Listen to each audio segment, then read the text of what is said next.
We have people do all kinds of crazy things to get customers taken care of, and I know a lady was in the checkout line at Walmart and her debit card wouldn't work one day, and a lady that runs our debit card department got the cash out of her account for her with the customer's permission, of course, and drove that to Walmart and delivered it to the customer. I mean, we just do whatever it takes to get the customer taken care of, and I think that's unique in today's banking environment.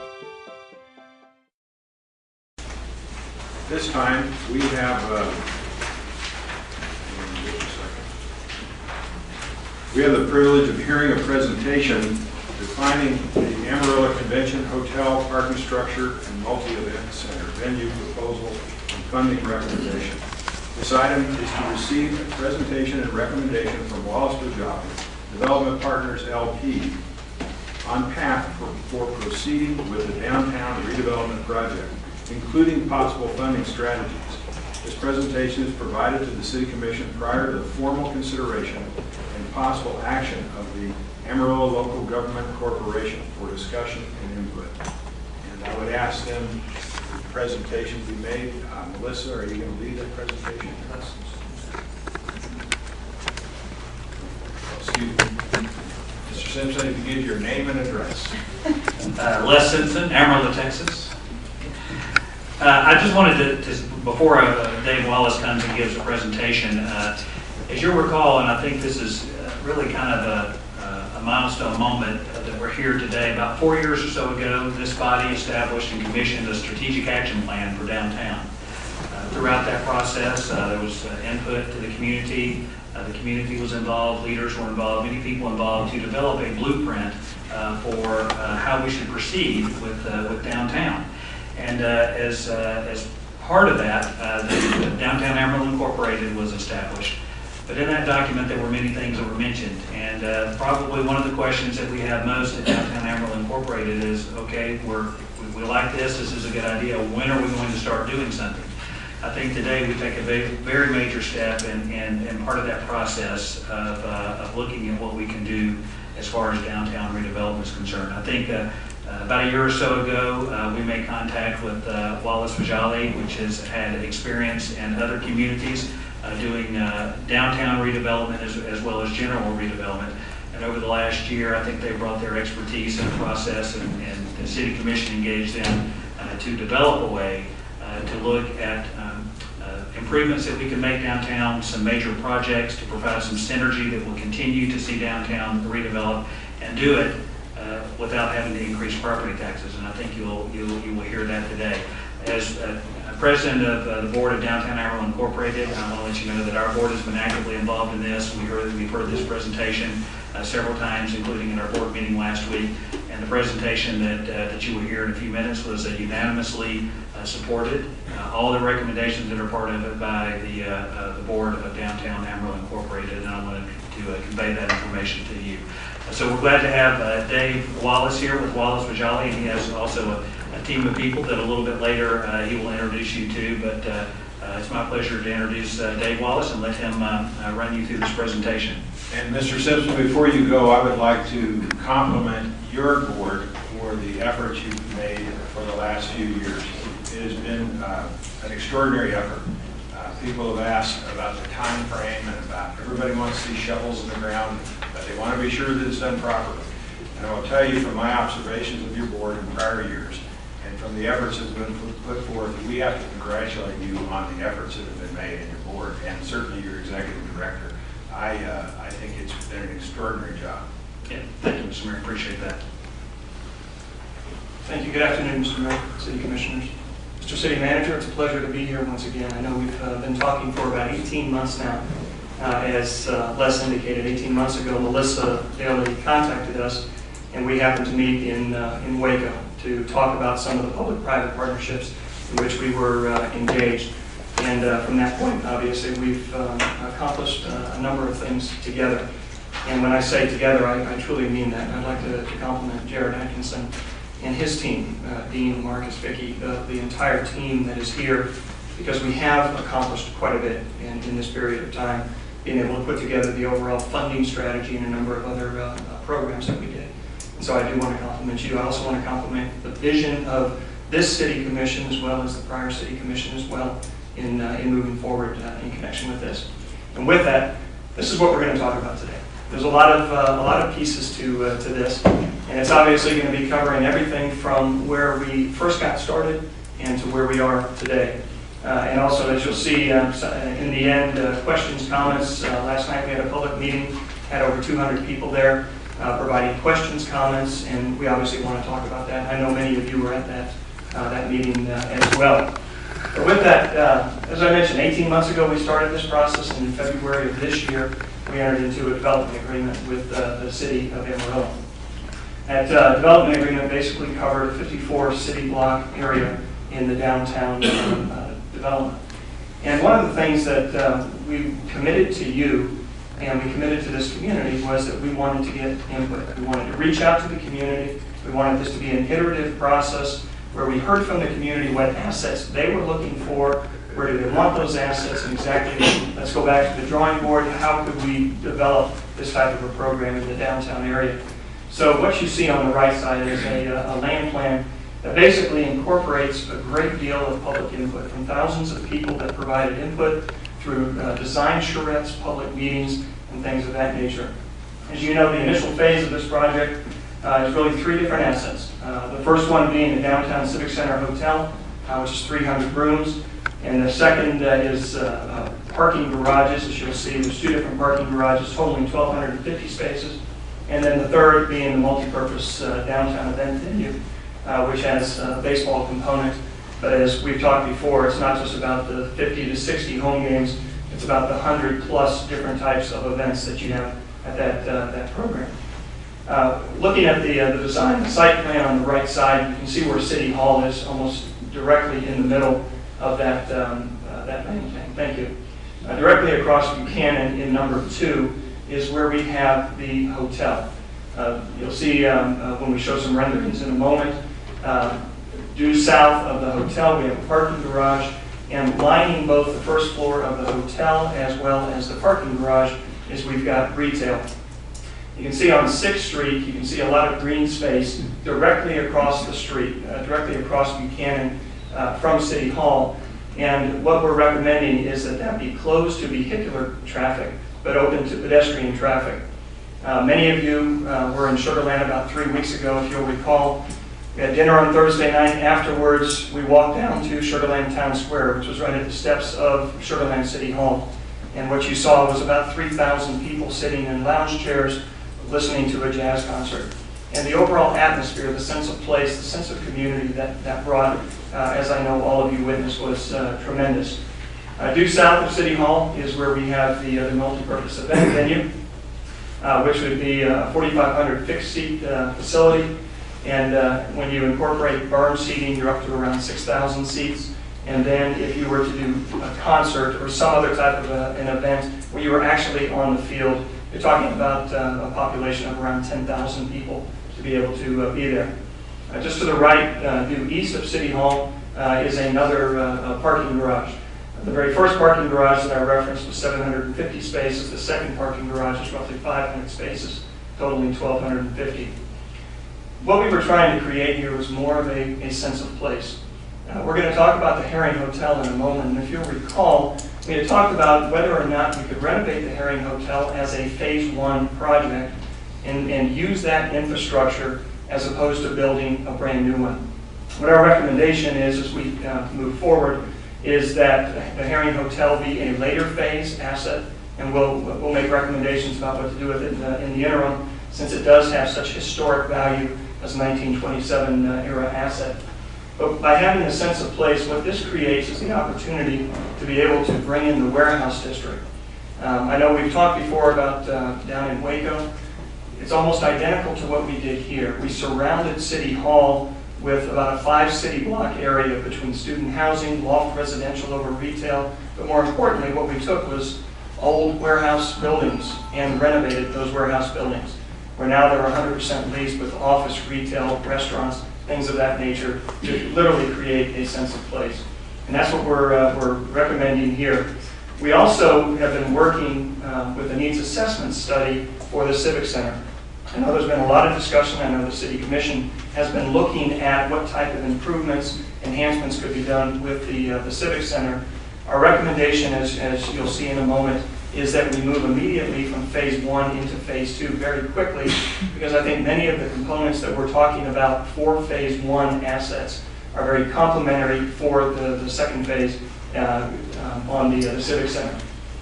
If you'll recall, when we first started this process, there were certain guidelines that we kind of all set when we first started these conversations. The first one was, let's do this, and let's do everything that we can so that there's no increase in the property taxes of the citizens of Amarillo. And I think you'll see in a moment that philosophy has been achieved. Another philosophy was that as there are so many different type of funding tools on a federal, state, and local level, that we wanted to make sure that all of those funding tools were on the table so that every single opportunity we had to have a successful conclusion, we would move forward with that, and that was one of the philosophies. We also wanted to create new revenue streams so that these assets could be self-sufficient. And more from the mantra of if you use it, you pay for it. If you don't use it, you don't pay for it. And that's the philosophy that we move forward. And last but not least, the city did not want to be in the hotel business, didn't want to be in the multi-purpose event business, or the parking business. The approach that we took, as I mentioned, we had a great deal of input from the community through design charrettes, through public input process, through visioning journeys, things of that nature. But at the same time, we also brought in third-party consultants so that as we were looking at assets that this community was looking for, do they make economic sense? Is it something that would sustain itself here in Amarillo? And so we looked at the market opportunities in addition to just what the community was looking for. We also went out to the public on every opportunity that we could. We'll talk about that in a moment. We also wanted to make sure that as we put together the pro formas, as we put together the capital structure on this, we wanted to make sure that we could attract as much private sector capital to the table as possible, and you'll see that we've done that. Create new streams of revenue we've talked about. We also wanted to minimize the use of city resources and city credit support, meaning we don't want to go out for certificates of obligation, we don't want to go out for general obligation bonds, we don't want to rely on the balance sheet of the city of Amarillo. And then last but not least, take advantage of public-private partnership funding models. I think everyone here knows that public-private partnerships have worked very effectively in water, wastewater, solid waste disposal, tax collection, a number of public services. But there's only a handful of cities that have actually used the public-private partnership model successfully in dealing with real estate development. And that's exactly what we're showing here as we move forward. This is the slide that everyone has seen since 18 months ago. And 18 months ago, we were in the upper left-hand corner, and you can see where we were in February and where we are today.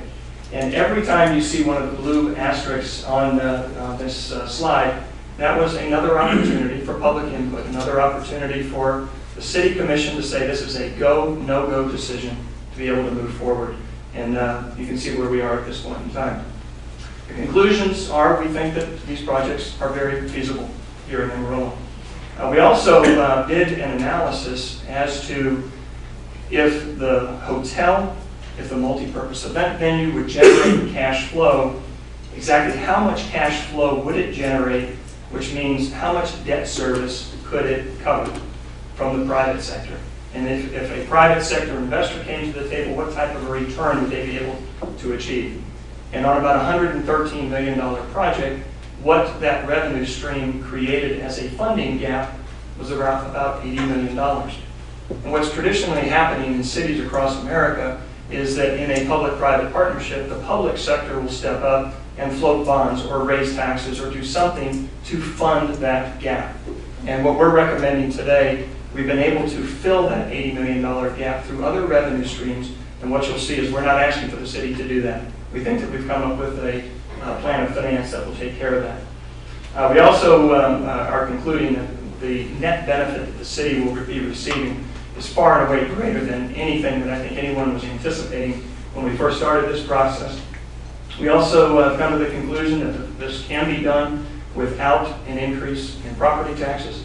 We also are concluding and recommending that the City Commission move immediately into the Phase 2 discussion, and again, use the same type of a very public, transparent process in going out to the community, making sure that the community is fully aware of what we're talking about. This is a high-level rendering of what we are proposing. As you can see, where City Hall is, just to the right of Center. And across the street, again, what we were trying to do is we were trying to create the same view corridor going straight down 6th Street. So as you travel down 6th Street, you see City Hall straight ahead.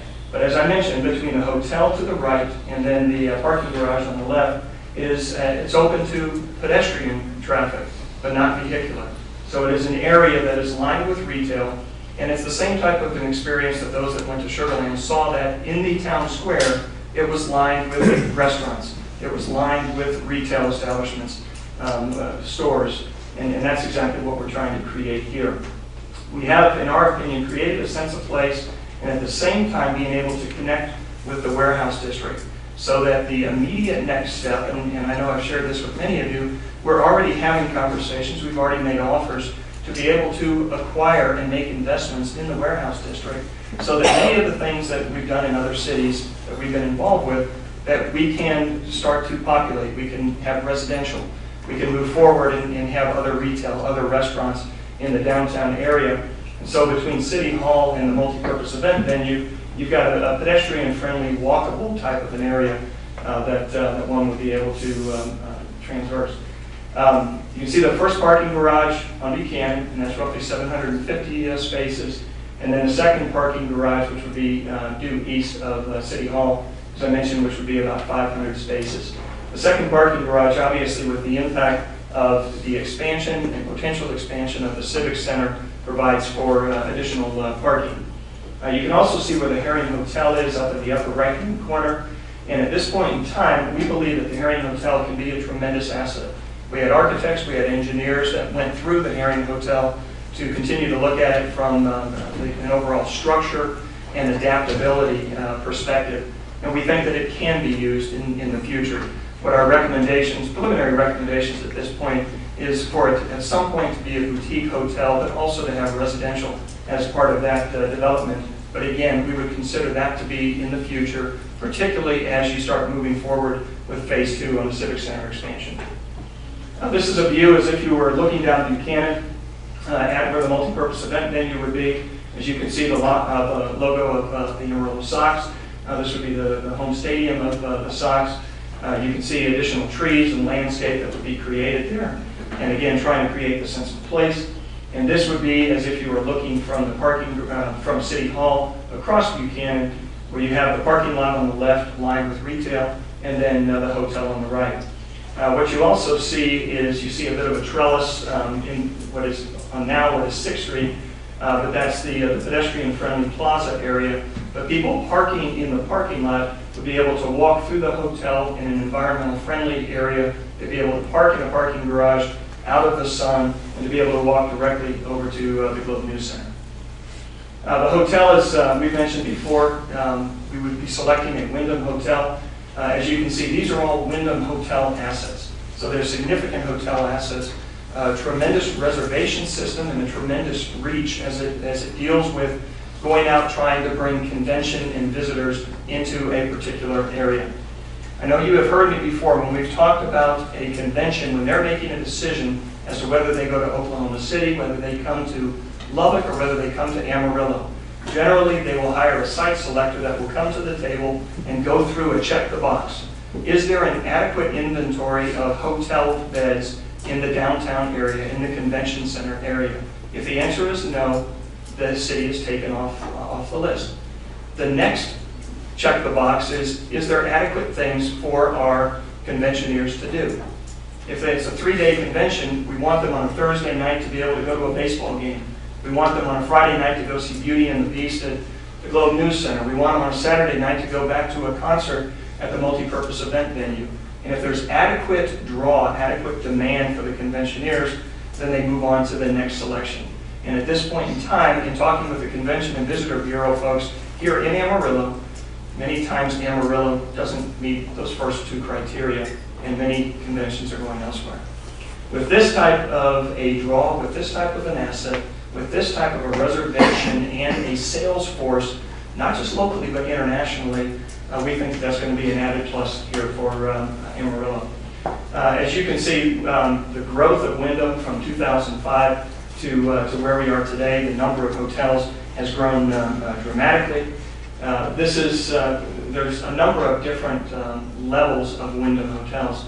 As you can see, this is a top of the line, very competitive asset that would be right here in Amarillo. These are just some of the sample hotels that Wyndham has right here in the United States. This is the example that I had mentioned before of the funding gap. And as you can see, with the cash flow that the assets generate right now, before creating additional revenue streams, before the incident of legislation that has already been approved in the state of Texas, there was only about $27.5 million of private sector capital that these assets would draw to the table. And so an $80 million funding gap. And as we move forward, you'll see that we've been able to come up with a funding solution for that. There's a number of funding tools, and as we spoke before, at this point in time, we wanted to make sure that all of those were on the table. I know a couple of months ago we made a presentation to go through all of those funding tools. We've thrown some of those out for various reasons, but this is where we're ending up. Private sources is pretty straightforward. It's going to get a conventional loan, senior debt from a private perspective, private equity, rental rates, ticket fees, sale of naming rights, things of that nature, to be able to have cash flow and capital to be able to put this together. Some federal funding tools, one of them is the EB-5 program, which I know you've been briefed on previously. And the EB-5 program is a program that is viewed as a private investor capital. And as you're aware, it's something that's part of an immigration program in the United States. For every $500,000 of investment capital that comes into a particular area, it has to create at least 10 jobs. And we've worked with an investment banker that is basically bringing about $42.5 million of private sector capital to the table on EB-5. New market tax credits, obviously that's a federal program as well. And what we have is a private investment banker that's been bringing about $16 million of private sector capital. So between the private sources and the federal funding, we've got close to $70 million of capital that's being brought to the table on this. From a state perspective, the state collects a hotel occupancy tax of roughly 6%, as well as the sales tax, which is 6.25%. And when everyone goes to the grocery store, whenever they're buying soft goods and they're paying sales tax, they're paying generally 8.25%. 6.25% goes to the state, and only 2% stays here in the city of Amarillo. So for us to be able to have a program so that the sales tax and the hotel motel tax on the new hotel, to be able to get that back from the state of Texas as a funding mechanism is very helpful. From a local perspective, Center City we've been working with them for a number of years. I know Center City's been around for about 20 years working on downtown redevelopment. Over the last 18 months, we've continued to work with them. They've committed to fund roughly $400,000 for streetscapes, and then to assist in trying to get $100,000 over the next couple of years. From, again, a local perspective, the hotel occupancy tax on the new hotel, the city collects 7% hotel occupancy tax.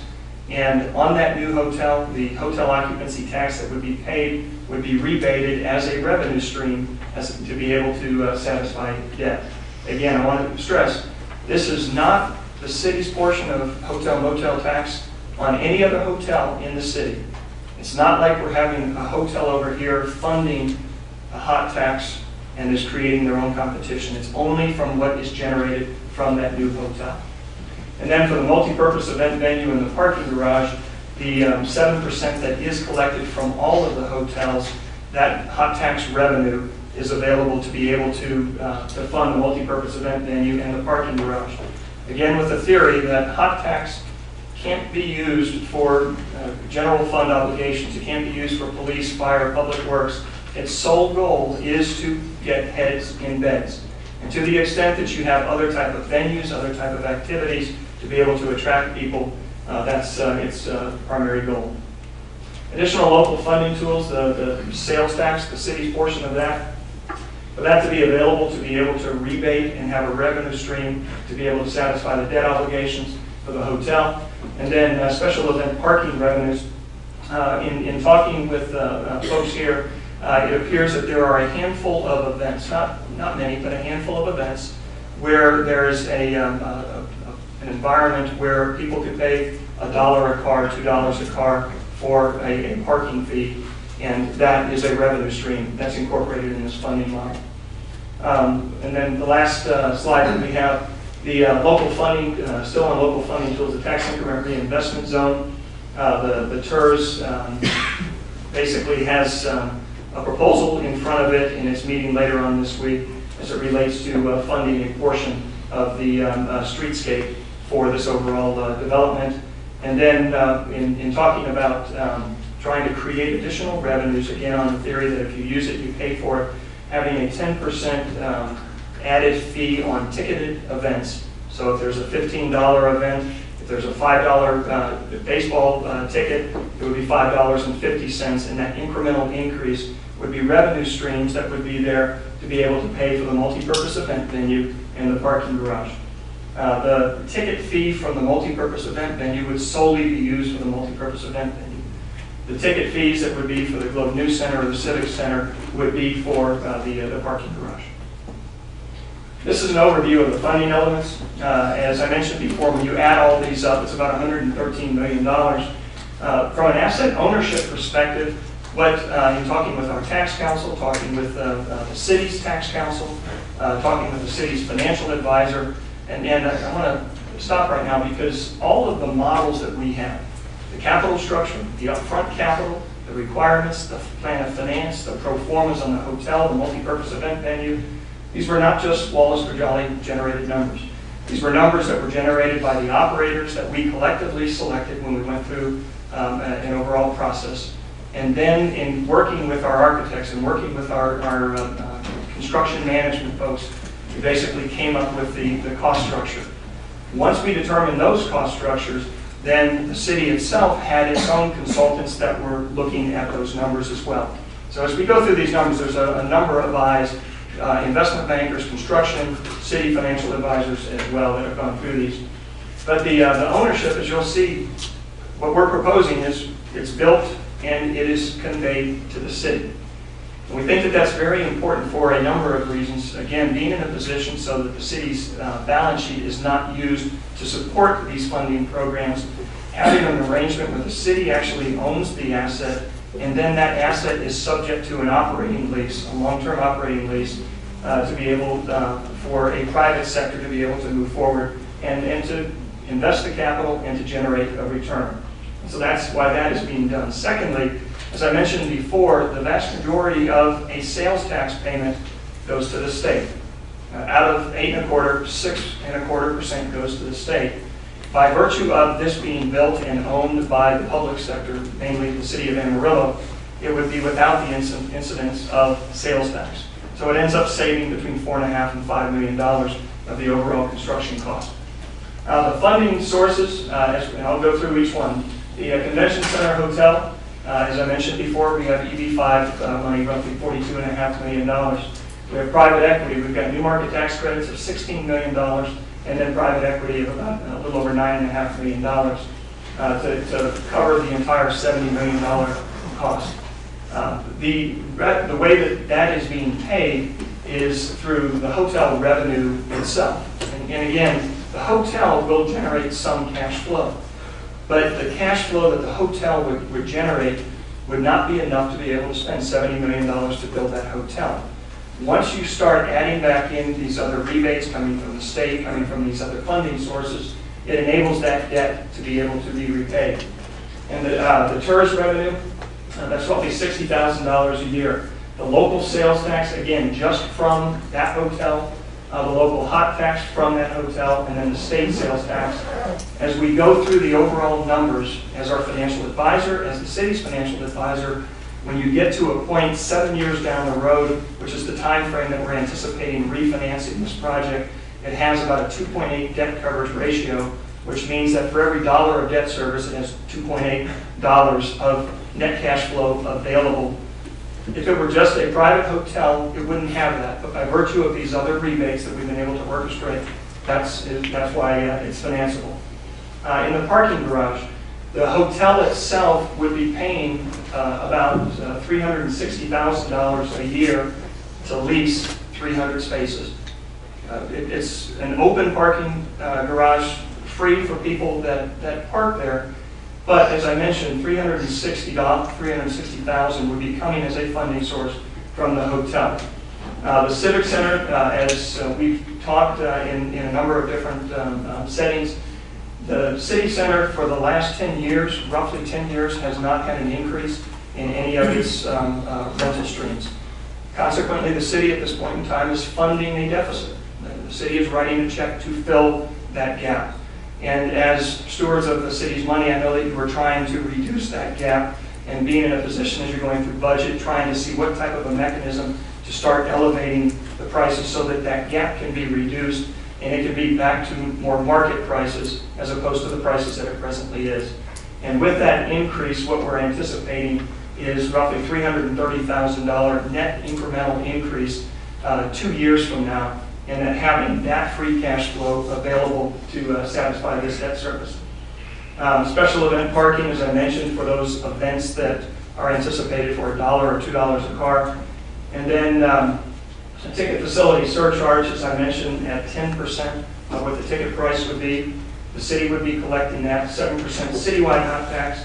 And then what we're anticipating in this is, as a private developer, we're anticipating coming up with $2.5 million of private equity in this parking garage. It would be a parking garage the city would own, which is atypical to have a private investor put $2.5 million of straight equity in that for zero ownership. But in order for us to be able to create the funding mechanism to have debt coverage ratio as bonds are sold to satisfy those, we had to put that in there in order to satisfy a sinking fund obligation. And last but not least, on the multi-purpose event venue, having an operator that's going to pay a couple $100,000 a year, having naming rights of the facility, the 10% ticket facility surcharge, the citywide hot tax coming in from the hotel motel, to the extent that there is excess cash flow from the parking garage, it is used to satisfy the debt on the multi-purpose event venue, and then, as I mentioned, Center City coming up with $400,000. Those are the different funding mechanisms, and as I mentioned, without those funding mechanisms, there would be about an $80 million funding gap in order to move forward. I realize the audience cannot see this, and I apologize, but the total is $113 million. It's broken up by individual asset. And that's just not a construction cost, that's not architect, that's everything. That's furniture, fixtures, equipment, startup costs, opening expenses, closing of streets, opening of streets, streetscape, utility relocation, everything that is anticipated to go into this overall construction. The economic impact, and again, I want to come back and stress, these are assets that are being created and developed by the private sector and are being given to the city. So these are going to be assets that the city is going to own and being repaid, the debt being repaid, equity being serviced by alternative sources. But the assets that would be given to the city, the hotel itself, and this is based on an impact data source model, which is an economic analysis. It's the same one that the AEDC uses whenever they determine what's the economic impact of Bell Helicopter or any other type of an investment. And as you can see, over the next 10 years, it's about $112 million, net present value of $98 million, creating a number of permanent jobs, 640 permanent jobs from the hotel and 220 from the construction. These are jobs that are being created at the site, so it might be the hotel manager, sales, banquet, food and beverage, all aspects, but then also spin-off jobs that would be created for individuals, for companies that would be servicing the hotel. What it does not take into consideration, and this is something that I know I've had this conversation with many of you, it's a significant issue. By creating an environment, by adding additional assets, what that does is it gives another offering so that XYZ Corporation, when they're making their decision about relocating to a particular city, here's a reason why we want to be in Amarillo.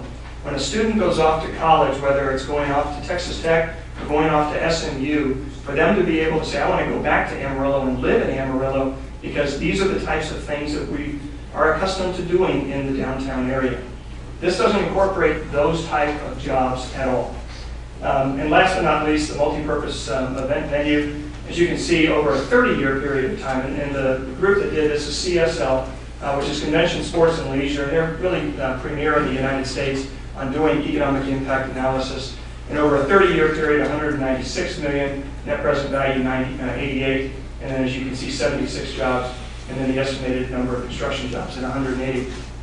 I was talking before about the sense of place. When Minute Maid was looking to relocate their world headquarters back to Atlanta, the city of Sugar Land, we went to Minute Maid and pitched them on this is why you should move into Sugar Land Town Square. And the sole reason, sure, there were economic reasons, there were incentives and things of that nature, but comparing apples to apples between us and the Woodlands, or going back to Atlanta, which is where Coca-Cola wanted Minute Maid to move their world headquarters, they chose Sugar Land. And when you sit down and you talk to their chairman, the reason they sold Sugar Land was because of Sugar Land Town Square. The sense of place to bring in over 400 jobs, average salary north of $95,000 before benefits. That's the same type of sense of place that we're wanting to assist in continuing to expand in Amarillo. Our recommendations are to move forward. Our recommendations are these are viable projects. Our recommendations are to move forward with the formal project agreements, to move forward with us in executing all of the proper documentation with the architect engineering on the project design elements. Even though we spent quite a bit of money, I'll say this, the city has not spent money. The city has not spent a dime on this. Wallace-Bajali has. We've spent quite a bit to get to the point of seeing, is this feasible? Does it make sense? And we believe it does. The next step would be to obviously do construction documents and things of that nature, which are pretty significant from a cost perspective. We're recommending doing that. We also recommend tying up the Herring Hotel, whether that's the city, whether that's Wallace-Bajali, whether that's some form of a trust that would be created to be in a position to preserve that asset so that it can be used in the future, preserve the history of Amarillo with the Herring Hotel, so that we know that 5 years from now, 3 years from now, whatever that time may be, that it can be developed and be part of an overall comprehensive plan. We're recommending moving very quickly with the Phase 2 discussion, which I know that you are, over the next 30 to 45 days on the Civic Center and starting that process. And then also, Mary, you talked about a public improvement district. As we saw in Waco, we created a public improvement district. It was a wonderful funding mechanism for enhanced security, for enhanced mobility, transportation, for designing and putting together events, concerts, movies in the park, all of those type of activities that, again, create that sense of place, also available for streetscape, and creating that type of a mechanism here in Amarillo as well. Last night, and I want to address these issues, I want to address some of the questions that came up last night, and before we leave, we also have a single sheet of paper with all the questions and comments that were made last night, and we'd like to distribute that to you. Some of the questions that were asked, one individual said that we've got job conditions, now is not the time to move forward for this type of a development. Obviously, economic development program really has nothing to do with the weather, and they really shouldn't be tied together. Putting together a sound economic development program is one thing. I think the city has done phenomenal as it relates to reserving water rights and getting ahead of the power curve in connection with that. Having said that, all of the things that we're talking about as it relates to streetscape, downtown design standards, as it relates to the stadium itself, the plan at this point in time is not to have grass, but to have turf. All of those things that obviously help from an environmental sustainability. Traffic management was a question that was asked last week at the local government corporation, and I know it was asked last night as well.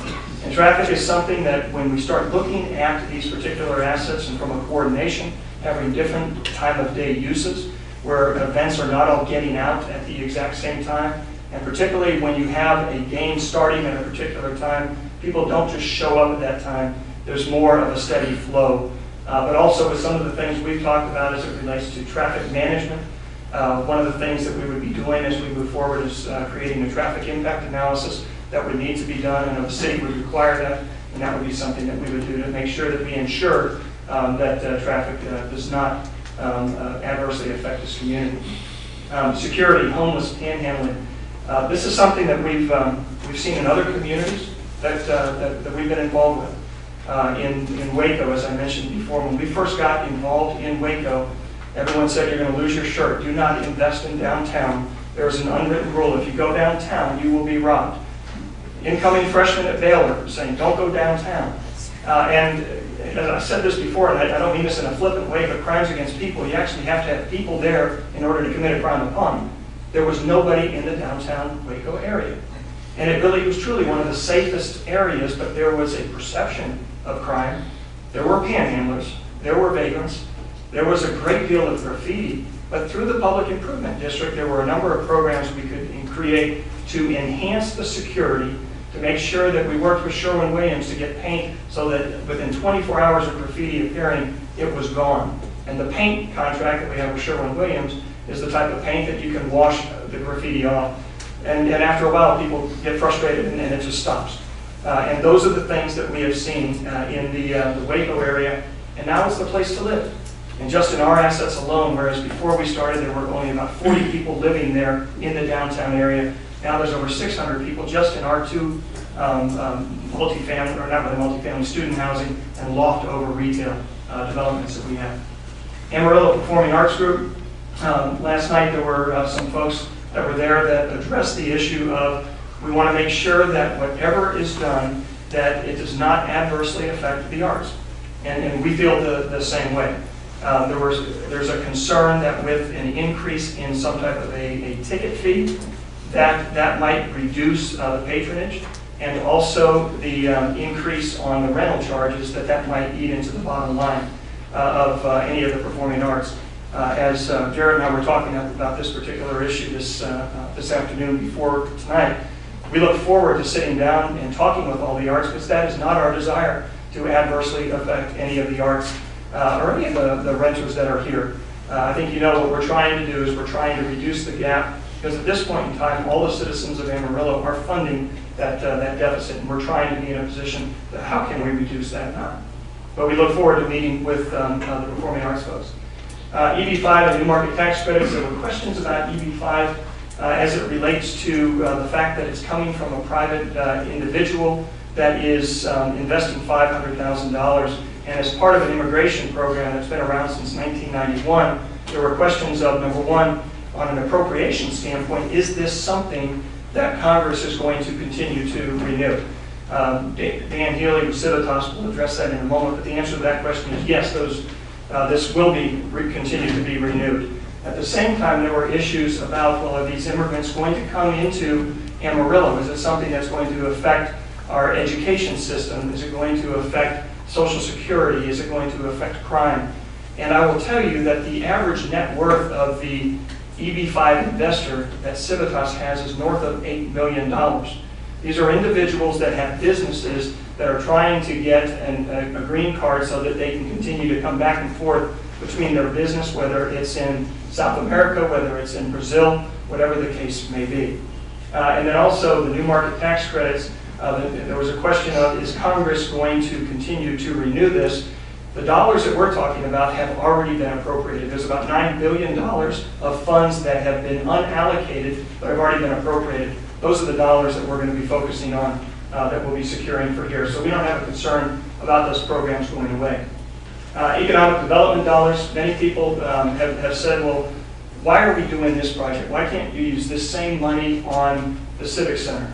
Or more importantly, why can't you use these same dollars to, and I realize there's an ordinance against potholes, there are 0 potholes in Amarillo, but assume there was one. Why can't you use these dollars to repair a pothole? These are, number one, economic development dollars that by law cannot be used for general fund obligations. Secondly, out of $113 million, over $70 million of this is private investment capital. And if I were to go back to that slide that showed all these revenue streams, the vast majority of those revenue streams could not be used for those other type of needs that a community has. Our goal is to, how can we use this as an asset to draw people into this community, additional enhanced convention and visitor bureau type of activities that enhances sales tax so that the city has enhanced revenue streams, that it can use that capital, use that revenue as it will, as you determine, whether that's for public works, whether that's for civic center type activities. And then last but not least, there was a question of that I just don't see how this can be done without all of this debt being on the city's balance sheet. And obviously, you've got your own financial advisor, we've got our investment bankers, and as we've gone through this, the only debt that is out there basically is being refunded out of those revenue streams that we talked about. It's not based on the full faith and credit of the city, period.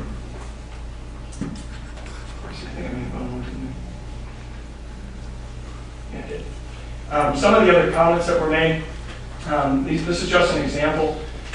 Some individual indicated that we're in a recession and a drought. If you use it, it's going to use more water. Actually, the comment was the place is going to dry up and it'll be a ghost town in 20 years. What will you do then? This is not going to be a ghost town in 20 years, and what the city has done to ensure its water resources in the future has been phenomenal. You only post positive comments that support the project and won't post the negative ones. Yes, we do. A comment of 8-0 here in Amarillo to do. We shouldn't do this project. People want to do things. They should just go to Oklahoma City, Fort Worth, or Albuquerque rather than to build it here.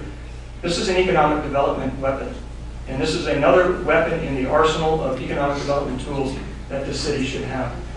We shouldn't think too big and do this all at once. We should only do one project first, and we should start with the Herring Hotel.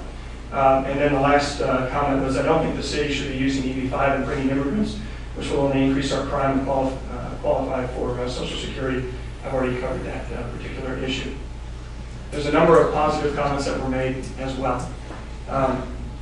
Generally speaking, the people that we have spoken with want a revitalized downtown sector. So goes downtown, so goes the entire community. And as we continue to focus on these type of enhancements, this is a wonderful city. And I've seen so many examples of when the economy got difficult, when places got shut down, this community didn't step back. It basically leaned into the storm and took advantage of the opportunities. And that's exactly what we're recommending. The team, and what I've promised is that each one of these individuals will only just say less than 30 seconds. From Wallace Bajali, obviously myself, Costa Bajali, my partner, is here today. Joe Esch, I know, has been before this ice on a number of occasions. Joe has residency here now. He does, he does. From an architectural STEM, engineering and cost design, again, we went out and there were a number of teams that wanted to come to Amarillo, that wanted to be a part of this. As we committed, we wanted to make sure we used local talent. And there's a great deal of local talent for this initial phase. HKS, Jerry Fawcett is not with us today. Lavin, I think Tom and John are both here as well. Tom or John, I don't know if you would want to come up and say anything, but it's entirely up to you. You've got 4 hours for you if you'd like. We're excited. You're excited. Okay. Western Builders, I know, is Jerry here? Okay. Got Western Builders that's here with us today. Western Builders was one of the first groups that we sat down with when we started talking about cost estimating in particular in this downtown area. We've gone through a lot of buildings together, looking at those particular assets. They've been a godsend as it relates to making sure that the pricing, the cost estimates that we have are correct. Ewing Construction, we've got Ron Wood from Steer Inc. and Bill Ewing from Ewing Construction. I think Ron is here as well. I think Ron would like to say a few words. Ewing Construction is a group that we've done business with in the past from a general contracting standpoint. They're not a general contractor for this particular project. In fact, we're going to go out and working with the local government corporation, the city leadership, and us, and we'll be making that selection in a very competitive process as to exactly who the general contractor is. But we want to make sure that we've got a construction manager that is representing our interests. Ron Wood himself has built over 60 hotels, which is a very difficult asset to build. We want to make sure that we had somebody representing us with that. And then Bill Ewing and Ewing Construction have been around for a number of years as well. So, Ron, would you mind coming up and saying a few words? First, Welcome, sir. thank you very much. First, I'd like to say it's I consider it a privilege to be involved in the development. It's a very positive aspect. I have probably the last 30 years been involved in management, construction management, of either multi-purpose facilities or hotels. Basically, we ran for a number of years for one of the largest hotel corporations. We controlled over $250 million on 150 hotels that way. And I personally have been involved in doing nothing but 60 construction management hotels of qualities of Holiday Inn Expresses all the way up to 5- and 6-star properties nationally and internationally. So I look forward to this, and it'll be mostly our responsibility to control budget, scheduling, and the quality that goes into the product. Thank you. Thank you. Thank you. From a financial standpoint, as you've seen, this is a very complex structure. And it's a complex structure that has involved a lot of financial advisors, a lot of legal support to make sure that everything's being done. Obviously working with lobbyists in Austin to make sure that legislation that was proposed and passed and actually signed by the governor enables this city to be able to get that rebate that we talked about before for the sales tax, hot tax, to be able to come back in connection with this. One of the investment banking firms that we used is Civitas out of Dallas, and I know Dan Healy, the managing director. And Dan, would you mind coming up and saying a few words as well? Civitas has been very instrumental and has funded a number of projects in the EB5 program as well. Dan, welcome back to Amarillo. Well, thank you, Mr. Mayor, members of the commission. I'm not going to take up too much time because I know that there's probably a lot of questions that are built up at this point, but I just wanted to say a few things. First, I want to express how excited we are to be involved in this project. This is an extremely capable development team that you have managing this. And having looked at a number of these projects as candidates for EB5 funding over the last year and a half, I can tell you that that Amarillo is taking a very, very forward-thinking approach to this. This is not a structure or an effort that even the most sophisticated of small, medium, and sometimes larger cities in the country are able to get behind. And the reason that we've been so successful in bringing EB5 capital, markets tax credits, other innovative forms of public-private partnership investments to Dallas and are now looking to do that in Amarillo and elsewhere, is that people come together to do it together. And I'm very excited to be part of this team, and I hope we can continue to work together. Thank you. Thank you. I mentioned before about $42.5 million of EB5 money, $16 million of new market tax credits. Civitas will be bringing that, and also in their funding commitment is a bridge finance, which I know we talked about that before because the EB5 money has certain approval processes with the Department of Homeland Security, about 30 background checks associated with each investor, the sourcing of capital. As they go through that process, there's a need for us to be able to draw down on the funding, and so Civitas would be bringing that bridge financing to the table as well. An investment banker that's represented us, and they've served in a number of capacities, representing cities, representing project design teams, is Estrada Hinojosa. And with us today, we've got Andres Ortiz and Paul Jack, and I know Paul would like to say a few words as well from Estrada Hinojosa. Thanks, Dave. Mayor, Commissioners. Again, Paul Jack with Estrada Hinojosa. We also like to express that we're excited about the project. We feel privileged to be serving as financial advisors to the development team. We felt we brought to the table significant public-private experience working with convention center hotels with San Antonio, with Dallas, and stadiums with the City of Houston, Dallas, and Arlington. And we've invested a significant amount of time in due diligence and working with the team to develop this financing plan. We've reviewed it with the city's staff and financial advisors and the city's bond council as well. Based upon this due diligence, our past experience and the representations that have been made throughout this whole process, we believe that the assumptions that this plan is based upon are sound, they're reasonable, and based on these assumptions, the financial plan is financially viable. Thank you. Andrews and Kurth, I think they're $600 an hour. Let's just say we left them in Dallas. Thank you. You bet.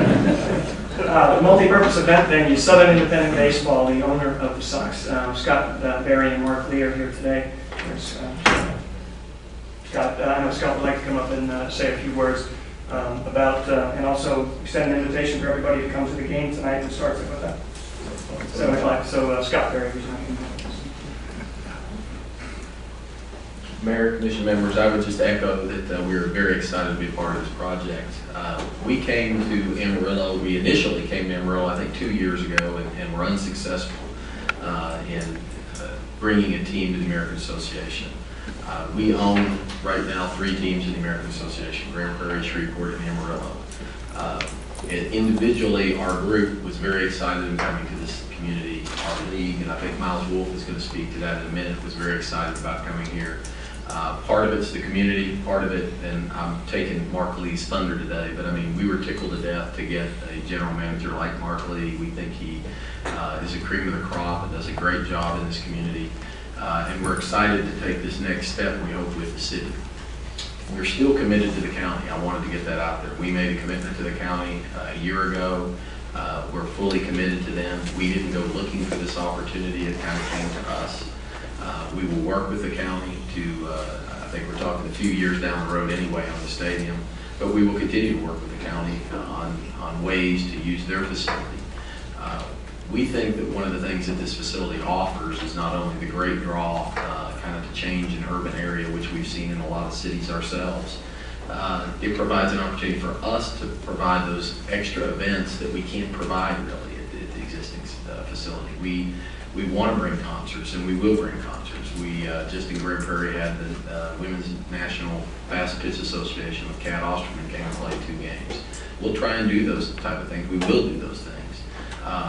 And as the developer has said, we will also try and do musical events. We will try and do, or we will have corporate outings. We will have Christmas parties. We will do everything we can to kind of make this facility a fabric of the community, not just baseball, which we think is just a natural, but to go out there and get other events that kind of draw people in and make people want to be and come to downtown.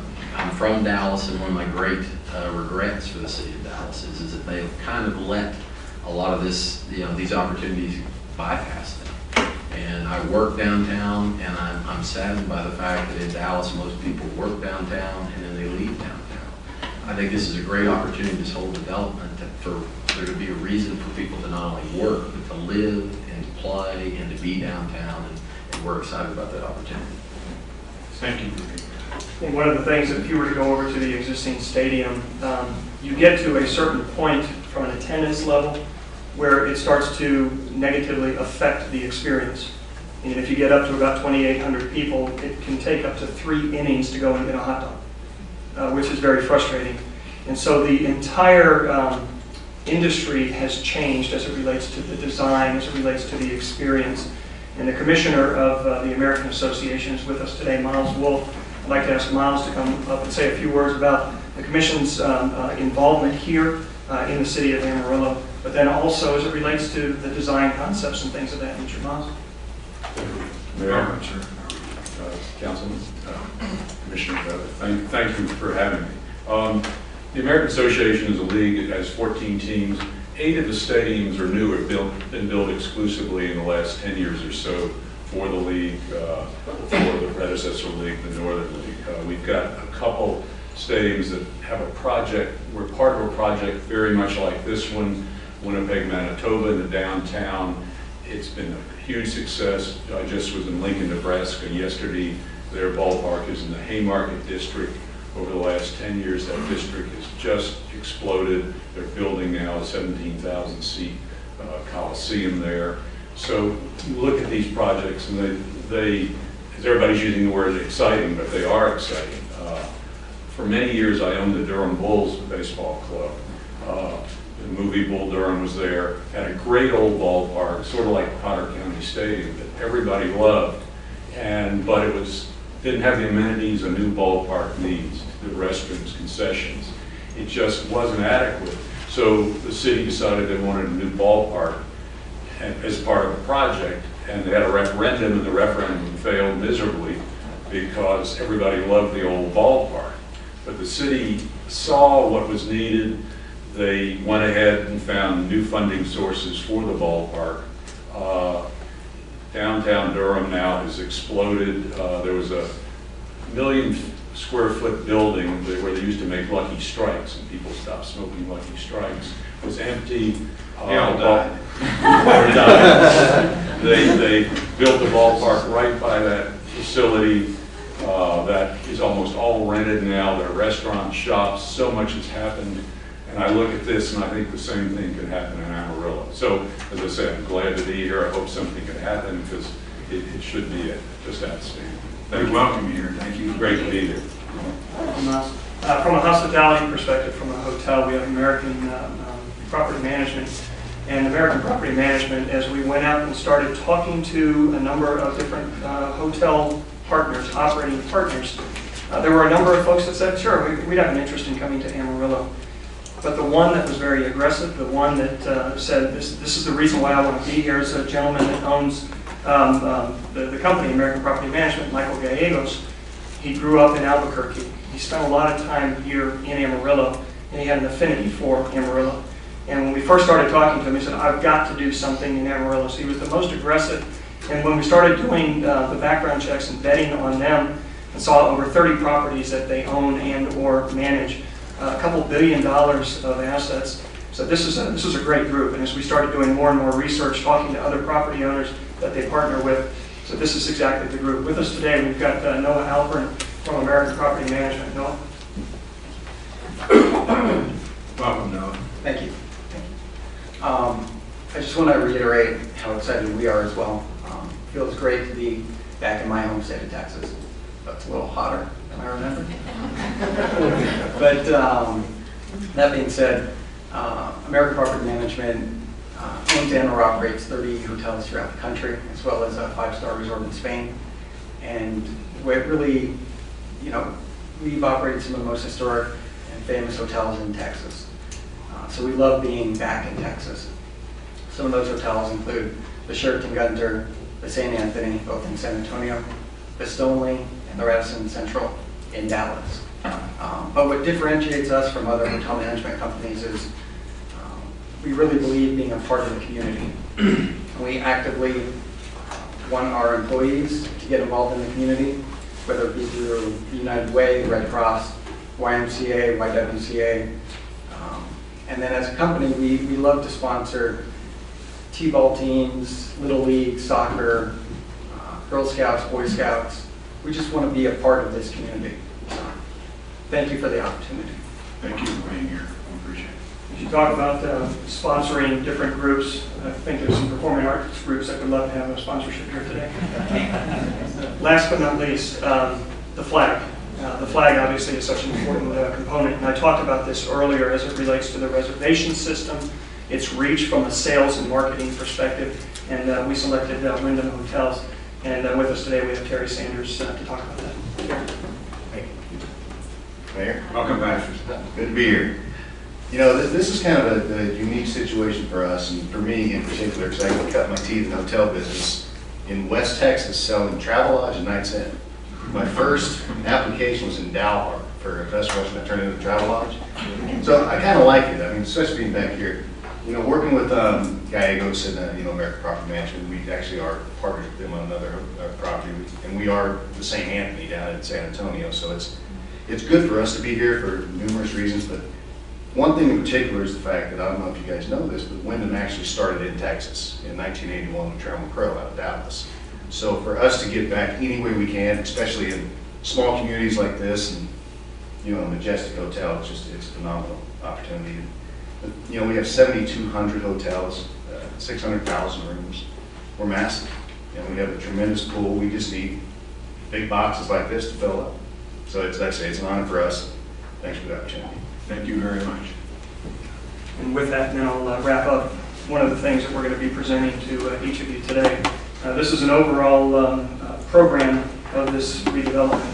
So it's a pretty significant book that has everything from the professional team site recommendations, master plan, the programming of the hotel, the multipurpose event venue, parking structures, historic preservation, the timeline, the project schedule, the finance structure, all of that is here. We would have given this to you beforehand, but we were afraid you weren't going to listen to me. So for that matter, you may not listen to me anyways. But in any event, we've got one of these that we would like to present to you as well. And with that, Mr. Mayor, I'd like to open it up for questions. Certainly. I'd like to begin with the commission about questions, but I would tell you in the audience that we have scrutinized particulars on this ad infinitum. I mean, it has been day and night with staff, with commissioners, with boards, with various groups that have looked at and discerned what to do. And I can tell you from my part, I have, we'll certainly have more questions, but every tough question that I can think of has been satisfied. And we've asked some very, very tough questions. There's other people that have worked on this, and I'm sure they would make the same comment. Nothing is hidden. Nothing is not public. Everything about it is positive. I would say, from my standpoint, it's no less than a miracle, a small miracle, which will grow to a big miracle to get it this far this quick. I hope that people here are as excited. It's going to take me a week to wipe the smile off my face, and with the chance that this could go astray, I would like to know just from that presentation. I know we still have questions, I know we will continue to, but I'd just like a quick show of hands of those people that are excited about the opportunity ahead of us in this room. Excited about the opportunity ahead of this city. Thank you very much. David, thank you. I think that we will certainly continue this partnership with times that are strained and times that are questions, and it's for the protection of all of our citizens. But I will tell you that I think our citizens are very protected by this. I don't see another way, and I would thank Mr. Atkinson and his staff for working so closely with you to protect the city. It is a great transaction, and we are pushing our city into the next century. I appreciate you saying that, and I would compliment Jared and his team as well. And I know people don't like getting accolades like that, but these folks are incredible. They truly are. Melissa just reminded me, this presentation that you are now passing around is online. There's a PDF of that, which is 100 plus pages, but there's a PDF of that at the Downtown Amarillo Inc. website as well for anybody to look at. And next steps, Mr. Mayor, tomorrow we're presenting back before the Local Government Corporation, and we're hopeful that at that point in time they will make a recommendation to move forward to advise the City Commission to move forward on this plan of finance, as well as the recommendations that we have. And we anticipate being back here next Tuesday to present once again and answer questions. Okay, well, we are going to open it up as soon as the commissioners may comment or ask questions. We're going to open it to the floor for both questions and for accolades. So we'd like you to consider that on the floor. But obviously, the commissioners are not limited on their time, but we're going to ask the people in the audience to try and limit their comments to 3 minutes. So hang around. We'll have more questions. Commissioners. Mr. Mayor, I know that many eyes have spent many weeks and months on this planning, but for the public, this was rolled out just last week. So I've gotten, as I'm sure you all have gotten, and I know Jared has gotten, many phone calls, and I'm kind of, after those phone calls and last night, I have a list of frequently asked questions and that I just want to ask two on behalf of the phone calls I've been getting. One of them is to Mr. Wallace. Do you want to ask them now? Or? Yeah, I'll ask them. Okay. Yeah. One of the main philosophies that you talked about in downtown development has been that the city won't operate a hotel, an MPAD, or a parking garage. So I think people were surprised that the city's going to own all three of those. So I would like you to talk about two aspects of that. One is why that's important that the city own that using hot funds. And then also the arrangement between the city, the leaseor, and the operator, with emphasis on the city's liability if the operator and the leaseor are unable to fulfill their obligations. That's a wonderful question. I'm going to start at the very beginning. While something's under construction, what happens if a general contractor goes out of business? Number one, we are not going to move forward until we have all of the cash in the bank, whether it's through the bridge loan, whether it's through new market tax credits, equity dollars, bonds are sold, whatever the case may be. We're going to know exactly where all of that capital is coming from. So the sourcing of capital is fine. As it relates to the general contractor, obviously we'll have payment performance bonds to make sure that the projects are completed per the design standards. So there's not a risk of something not being finished. So that, I think, takes us through that first element. It's important, in our opinion, to get the asset back in the city's hands. Number one, it saves about $5 million as it relates to the overall construction cost, which is a net win for this community to be able to do that, to have that savings. This structure is no different than what we did in the city of Sugar Land. where we had an operator, basically the convention part of the Marriott Hotel and Conference Center.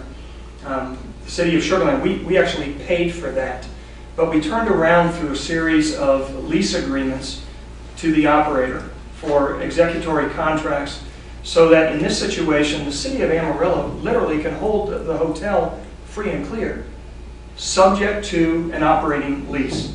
It's the operating lease that basically serves as the collateral, because that is where the cash flow from a private ownership perspective would take place. If that operator, not the present company operator, but say 5 years from now, 10 years from now, another operator was there, and God forbid they went out of business, God forbid the Wyndham Hotel went out of business, in those documents between the city and that operator, there are certain approval rights that the city will always retain. Approval rights as it relates to the flag, approval rights as it relates to capital expenditures and reserves and things of that nature. And that is something that when we were looking at it from the city of Sugar Land, that is what protected us. And remember, I sat on that side of the dais when we did those transactions. We worked with a whole series of lawyers to make sure that our city was safeguarded as well. The Marriott Hotel, Joe, has sold 3 times now? 3 times in Sugar Land, each time at a much, much higher price. And when you start looking at that, every time a transaction would take place, they would come back to the city trying to get an estoppel certificate, meaning the city needing to sign off on the transaction. But it gave the city another bite at the apple. All right, is this a creditworthy group? Is this a group that will do exactly what it is that we're trying to accomplish here? So I think it puts the city in a very, very strong position. Getting that asset, like I said, free and clear, that throws off that type of an economic impact that we discussed is pretty significant. And what does state law say about using hot taxes and the city having to then? But it needs to be on city land. So, yeah, that's exactly right. You wouldn't be able to use it otherwise. Okay, and then one other question. People are saying they understand the hotel, they understand the hotel, the parking garage, but why the MPEV now, the multi-purpose events venue, and not the Civic Center revamp? Well, from a multi-purpose event venue,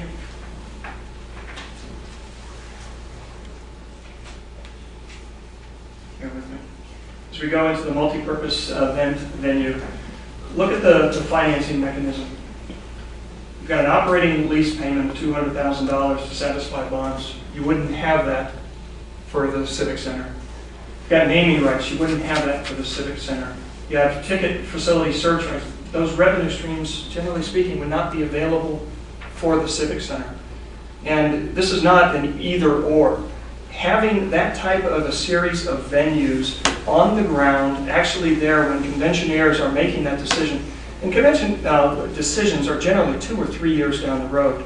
And so people that are going to be making decisions as to where that convention is going to go 3 years from now, they're making that decision today. And if they know that this city has this vision as it relates to a walkable, pedestrian-friendly environment that can bring literally thousands upon thousands of people down into the downtown area for their conventionaires to do, is what they're looking for.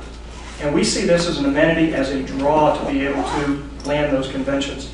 And I will tell you that the folks from the Convention and Visitor Bureau feel the same way. Thank you. Thank you. We actually had some experience with hoteliers that first looked at this and pulled out because we weren't developing other things, correct? That's correct. So it indicated we just had to look at it as the synergy that we create. Commissioner? Yeah.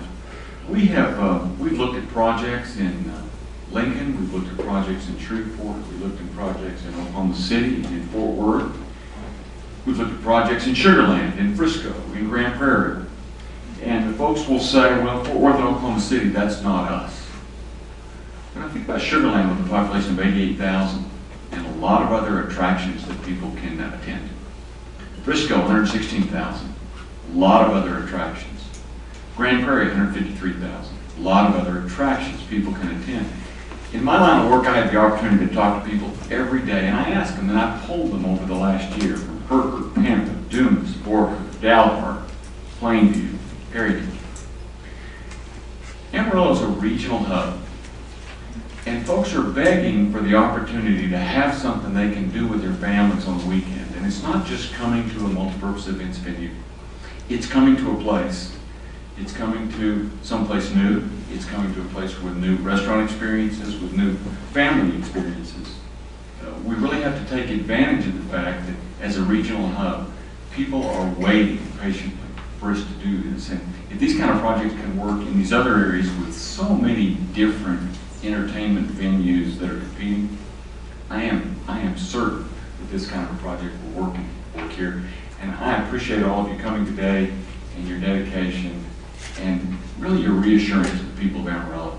I think it's a logical project, and I just can't wait to get started. Thank you. Commissioner Eads, I think we have proof of that with our current sales tax situation.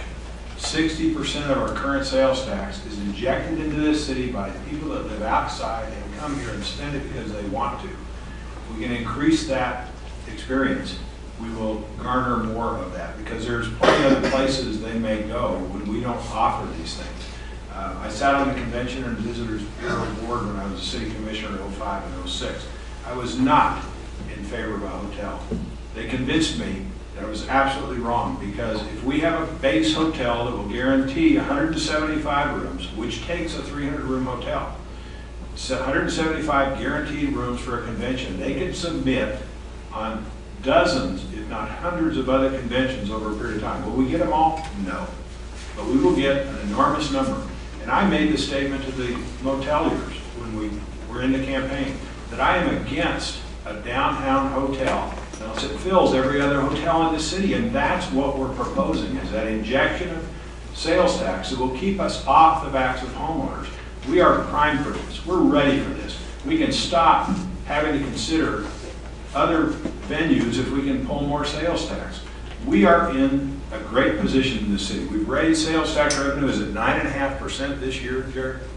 I think the current estimate's right at 9. You know, there's been ups and downs, and we'll continue to see that. But with these venues, what will we gain for this city? It's an exciting time for our city. It's a time to look forward, to celebrate our past, and look forward to our future. Mr. Mayor? Yes. I'm sorry, just one other thing that in addition to what you said. The fact that really surprises many people is that we've been going over budget this morning, and we all know that the total budget that we get in property taxes every year in this community would not even cover the cost of our police department.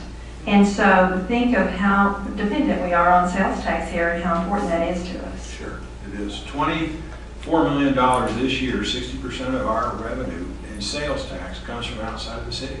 That's our market. That's what we're going to sell to. And that will keep young people in this town. We heard those comments last night in regards to people that perform with the opera and been involved with that. That will keep them here. That's the new market we're trying to create and attract and retain.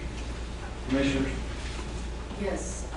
First of all, I would like to thank the previous commission for having had the courage to start this process. Secondly, I want to thank all of your team because we really had some tough questions to ask.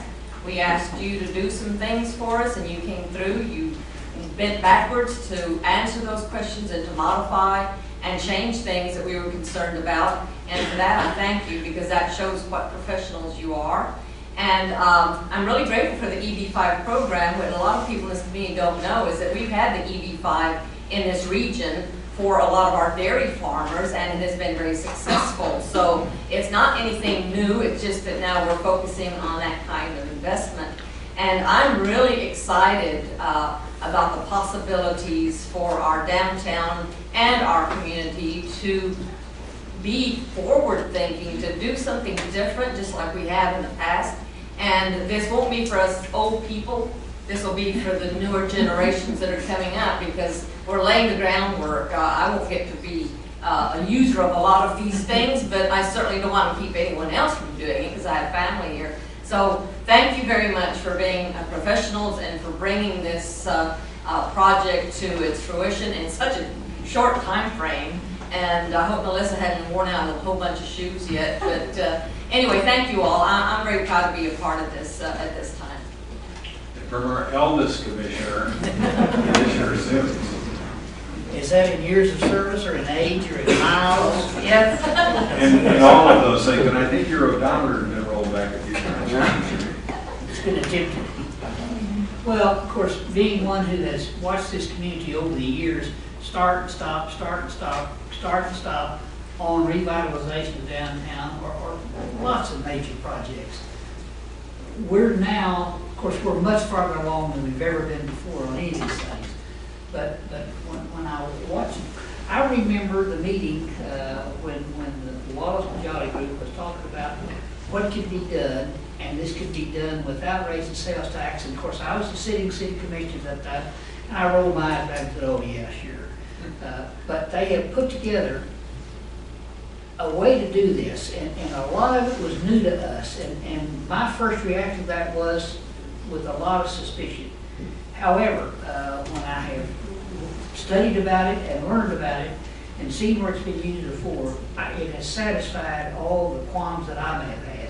But the thing that has impressed me the most, not only the quality of Wallace Majority, but of the team that they have put together in each of these categories. Both the local folks that they're using, which I have all the faith in the world and knowledge and experience of, but these folks that have come in here from out of town that do the hotels, that do the financing, that do all the different aspects of this program we're doing. I couldn't be any more impressed, because I think we truly have an A-team. And I look forward to watching this thing really, really come to fruition. So thank you very much for all your hard work and yours, Melissa. And our staff. The city staff has been, we've had a lot of plate spinning here the last few months, and this being only one of them. As we mentioned, we started on budget review this morning, so they've been up to their eyeballs in the budget also. But anyway, we're blessed with a good team, and we're blessed with a good staff. I don't know about the commission. We're working on that. The fact is that we've mentioned some partners, but we'd be remiss not to identify some people that have helped with this over the years. When you consider the tiers and what we went through to form the tiers, there was participation by Potter County, the city, the hospital board, the Amarillo College, and the water board. They all had to do that. On top of that, we've recently seen Center City come to the plate with a vast amount of their funds to support this effort. Those people have been meeting, a board of 25 or so, have been meeting for 20 years. And they have put their efforts into this project with confidence, and they asked tough questions along the way. So the tiers board then participates too, and there are some people there that scrutinize everything, and they will continue to. The Chamber of Commerce is participating in this. The AEDC will participate in a big way to move Coca-Cola and other things, and they know that this is a project that will promote Amarillo. And then we look at Convention and Visitors Bureau, and of course, again, reiterating our staff. I can't tell you how many times in the last 3 weeks that I know Jared's been down here till 11:30 at night. I think he told his family to put the picture back up on the piano. That was Dad. But and I don't think it's going to return to normalcy for a while. You know, we're in budget talks right now. We've got some exciting things to talk to the community about budget. But aren't we lucky that we don't have to go back and say, we can do all this. We just need you to vote on $80 million. Now, I will promise you that these three things, I believe, can stand on their own. They can move ahead on their own.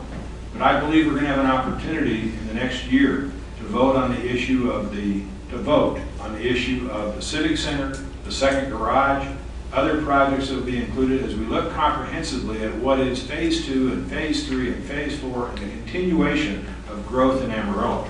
It does not just affect downtown. It will affect our entire city. I say that proudly that we will fill the restaurants and hotels as these conventions come to town. Our tourism industry is fantastic, but our convention business can grow, and we will grow it.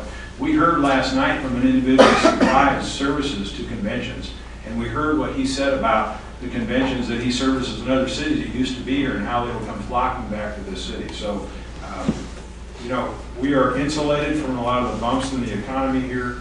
We've been very careful about how we've approached this, and I think we'll continue to be very careful with what we're tasked to do as we do our job as commissioners.